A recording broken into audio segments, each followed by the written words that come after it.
Assalamualaikum warahmatullahi wabarakatuh. Perkenalkan, nama saya Sarintan Gugou dari kelas A Program Studi Pendidikan Biologi. Di sini saya akan menjelaskan materi yang keempat, yaitu korelasi institusi masjid dan pembangunan peradaban. Langsung saja, ada 3 pokok pembahasan. Yang pertama, peran masjid di zaman Rasulullah. Yang kedua, korelasi institusi masjid dan pembangunan peradaban manusia. Yang ketiga, masjid di era modern sebagai pusat kebudayaan dan peradaban. Masjid mempunyai 2 arti umum dan arti khusus. Masjid dalam arti umum adalah semua tempat yang digunakan untuk sujud. Karena itu, kata Nabi SAW, Tuhan menjadikan bumi ini sebagai masjid, sedangkan masjid dalam pengertian khusus adalah tempat atau bangunan yang dibangun khusus untuk menjalankan ibadah, terutama sholat berjamaah. Berikut ini beberapa fungsi masjid di masa Rasulullah.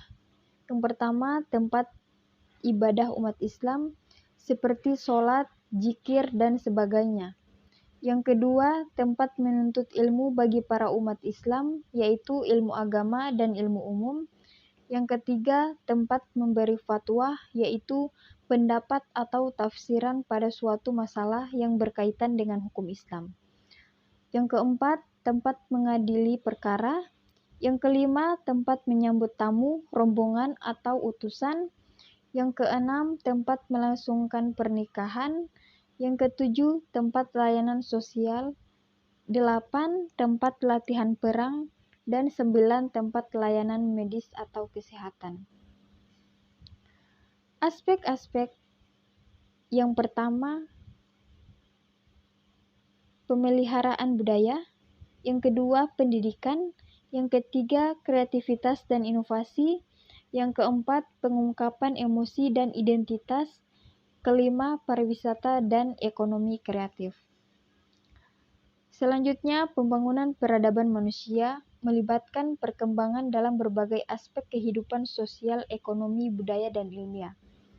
Beberapa elemen kunci dalam proses pembangunan peradaban meliputi ilmu pengetahuan dan teknologi, sistem sosial dan politik, pendidikan dan keterampilan, budaya dan seni, infrastruktur dan ekonomi, pengelolaan sumber daya alam, dan hubungan antar bangsa.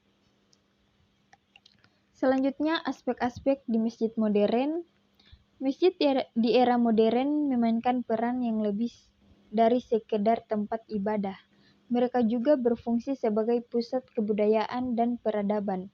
Beberapa aspek yang menunjukkan peran ini meliputi pendidikan dan penelitian, kesenian dan kebudayaan, teknologi dan komunikasi, rekreasi dan olahraga, dan aktivitas sosial. Sekian dari saya. Wassalamualaikum warahmatullahi wabarakatuh.